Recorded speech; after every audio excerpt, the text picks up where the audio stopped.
Right, we're back in the shed guys here. I'm going to clean the oil filter on this Smart & Brown 1024 lathe. I have bought other machines and I bought one as a breaker because I needed a fixed steady and I needed the taper turn. So I bought the machine as a sacrificial just for that, which is a pity, but by the time a popular pallet delivery firm had dropped it, it was a scrapper anyway. The chuck mount on this lathe, by the way, is D14, and the taper in the spindle nose is 5C, so it takes 5C collet straight into the spindle nose. And dangling above the lathe on a tape measure is my airline. So I'm straight in, airline. I am short of space, but I still left a good gap round the back of this unit, just so that when need be, I can get in there. There's a panel with little holes at the bottom that goes to the motor enclosure, and down here there's a drawer that pulls out, and that's the sump for the coolant. I'll just take this cover off. That back plate's held on with 8 cap heads, and that allows you into the motor enclosure. The motor is underslung, 3-phase motor with a primary belt drive here, which goes to a gearbox, which is here. That's your high-low gearbox. And now to the end of that comes your secondary belt drive, which goes up to the headstock. We've got a lubrication pump here, and over here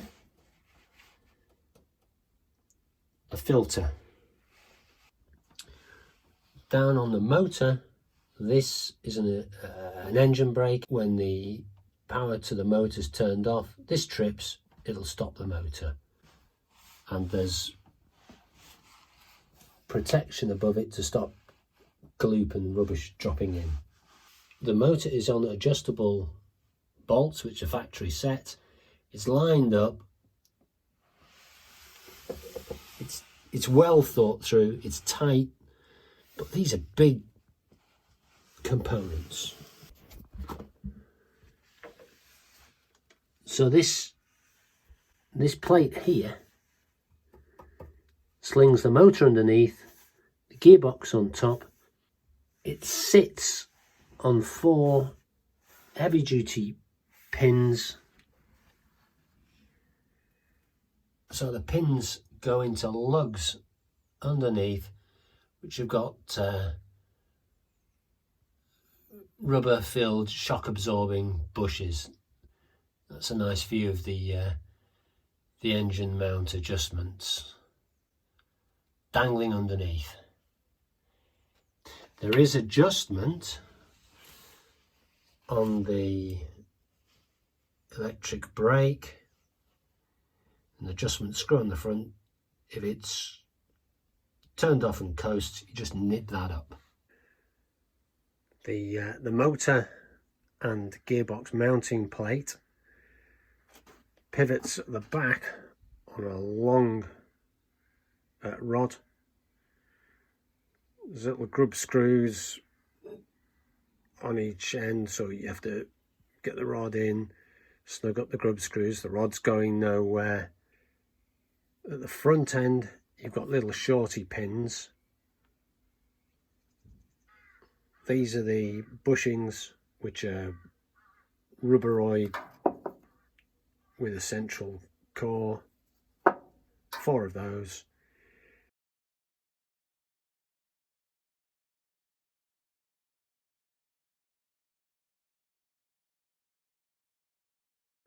and each of those mounts is threaded internally.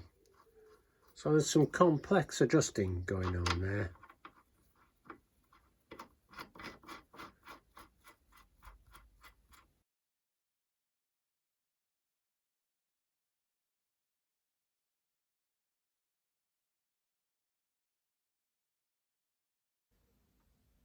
If we go into the electric enclosure,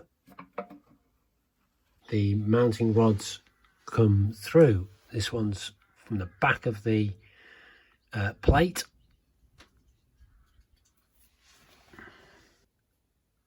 This is the one nearest the front of the machine. This is the long one. That's the side that nearest the back of the machine. Front of the machine got the big boy. Back of the machine got the fingers.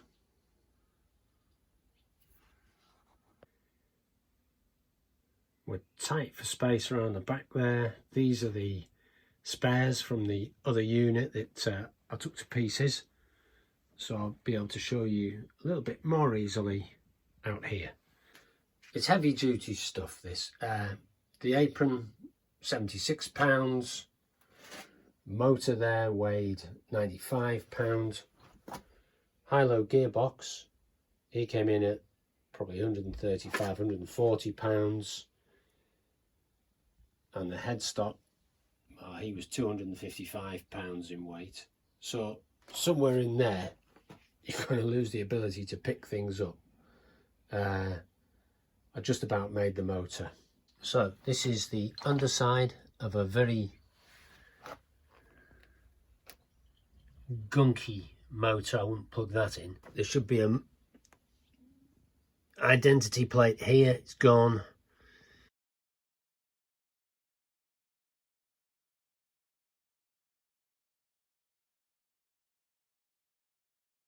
Here's your shield that surrounds that protects the brake. Here's your electric brake. We're coming around the underside. Yeah. There's the front. That must be your adjustment. I haven't adjusted mine. Mine works fine. But this stuff all stinks, by the way. But one day, it might save my back on. Your primary drive is via a thick belt. Now, this has got a bit foisty, so it's going to dry out. Get a bit of neat foot oil on it. But it's just literally a wide leather strap. I don't know, inch and a half, maybe.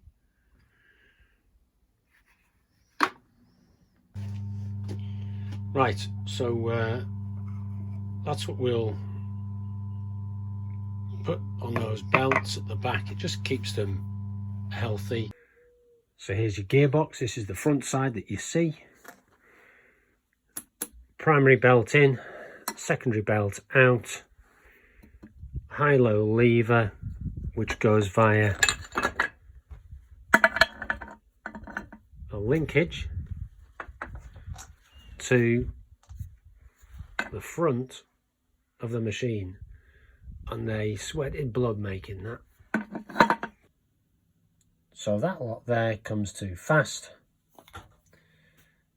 nothing, slow. We're in the high-low gearbox, primary in, secondary out, fork selector, and this is your gear linkage. Fork this way, we're direct drive, we're straight through, we're 1-to-1. Forks now this way, we should be in low.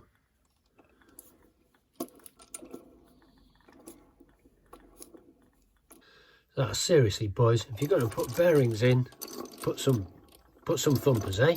Put some thumpers in there. That gear change was a bit tight, so thanks to my granddad's ideas, we're giving it some paraffin, eh? And now you'll be able to see me spin. This shaft here is also running, well, it runs the lubrication pump. That's drive.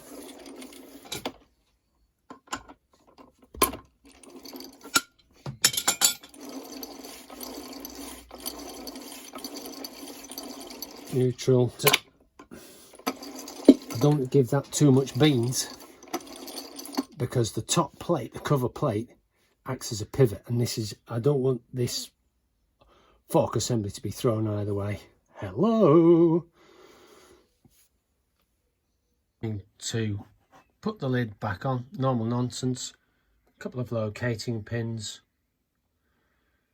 This is your topping up your filler for your lubrication system, and up underneath, in a really awkward place of course, is the drain. 4 cap heads hold the lid on. The other holes are for returns coming from different parts of the machine, up from the headstock and the Norton gearbox. Oil out, paraffin out. That then goes round to the bottom of the pump, pumps out to the machine, and there's a return off here onto the top. So off to a headstock.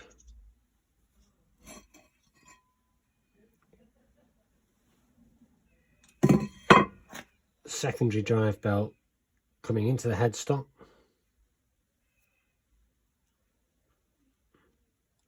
That will feed out down the bottom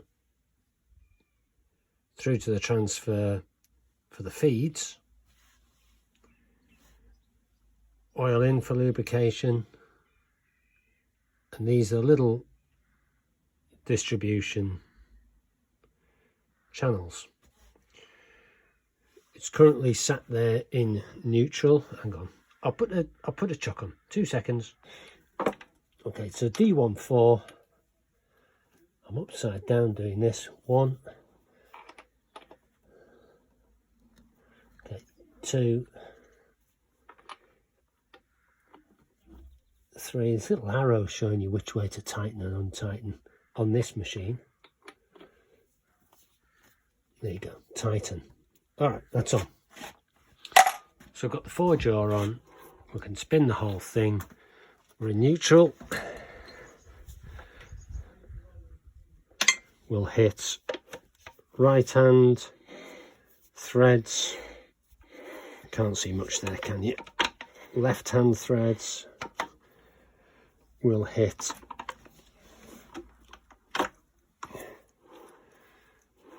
normal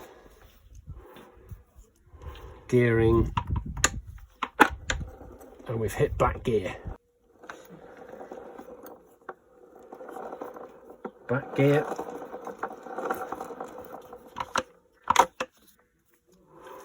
Normal drive.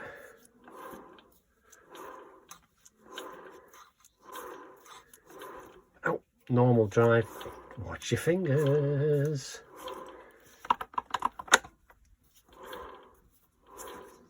No drive.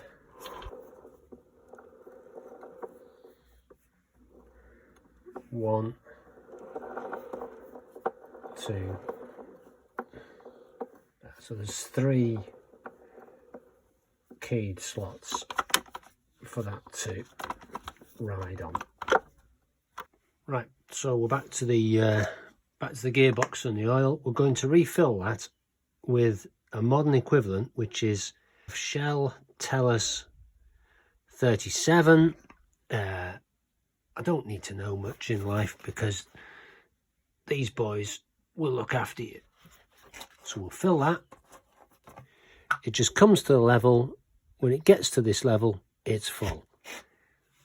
After it comes out of the pump, so into the pump, out of the pump, return to the top. So out of the pump, it comes up to your oil filter. It's actually made by a firm called Tecalemit Limited, and you're supposed to use Tech Elt number G2448 for the filter replace. Bet they're still in business, eh? And on this older machine, you've got oiling points, nipples here and here. When I got my nice machine, I looked for those, couldn't find them. Okay, so we're going to break into this filter now. Out comes the from underneath. Unscrew the retaining bolt.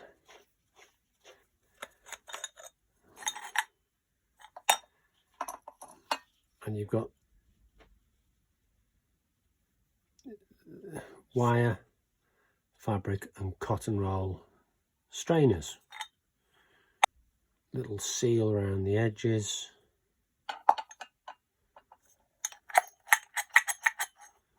That doesn't come out either. So I'm going to clean the one for real. I'll probably give them a rinse in paraffin and put it back. These have got crowns on them. That's why the belt tracks centrally on them. The belt is probably half the width, if that. Yeah, half the width. And you can see when it's been tracking, it tracks centrally.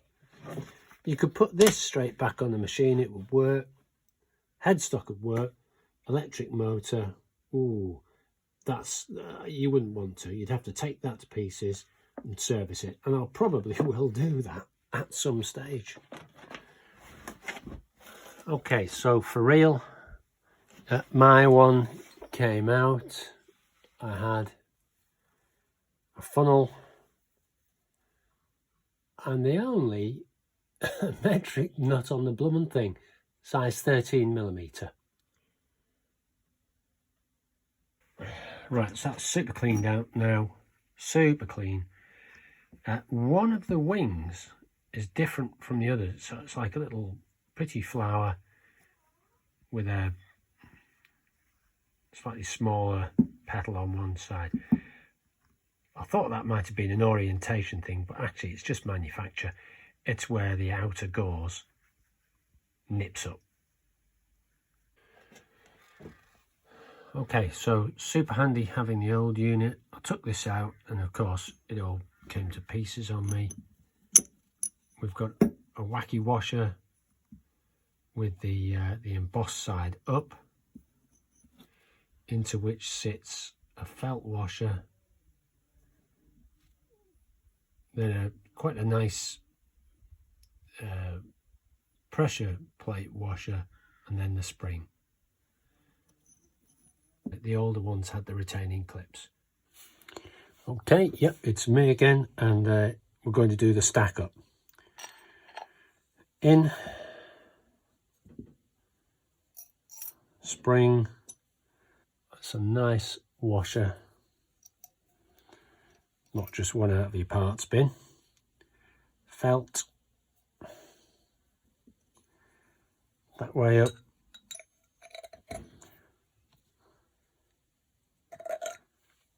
That way up, shove it in. I'm chasing a wasp at the same time. Come on.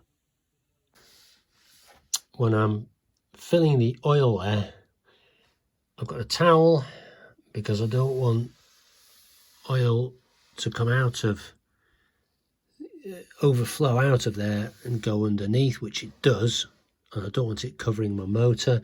So I've got the towel in, clean it up straight away, coming off, taking that filter off. Spanner was the way to go. Okay, reality, getting it back in, two-handed job, and I've got one hand here.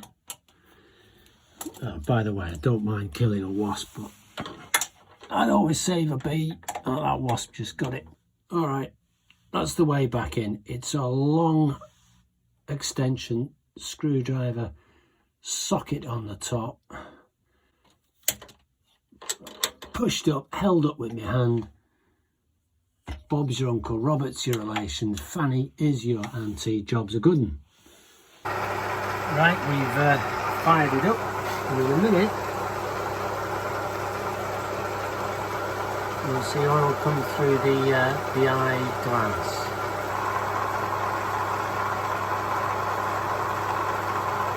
It's filled the filter and coming on through. And we're just running on slow. It'll take a few minutes. We're going to go around the back, check out around the back.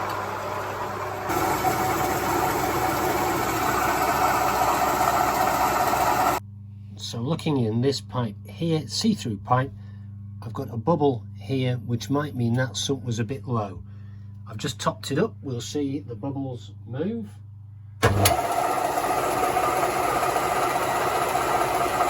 So that bubble's come out, there's no other bubbles following through. You can also see bubbles in the top pipe, clearing out. No bubbles, excellent. If it's not pumping bubbles, that sump's correct. Okay, so there's your secondary drive. There it is at the top, there it is at the bottom. Coming off your motor, lift off the safety. There you go. Stops it. Right, we've given it the beans there.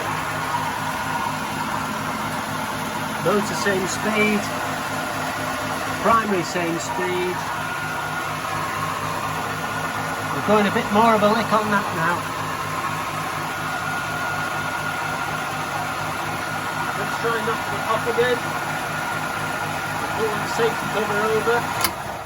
Bang! You can hear the electric kick that, can't you? I'm going to run it on slow for a bit and just watch these bubbles, which have now completely gone. I've got solid fluid in there. We are done. Get in. Many shed thank yous.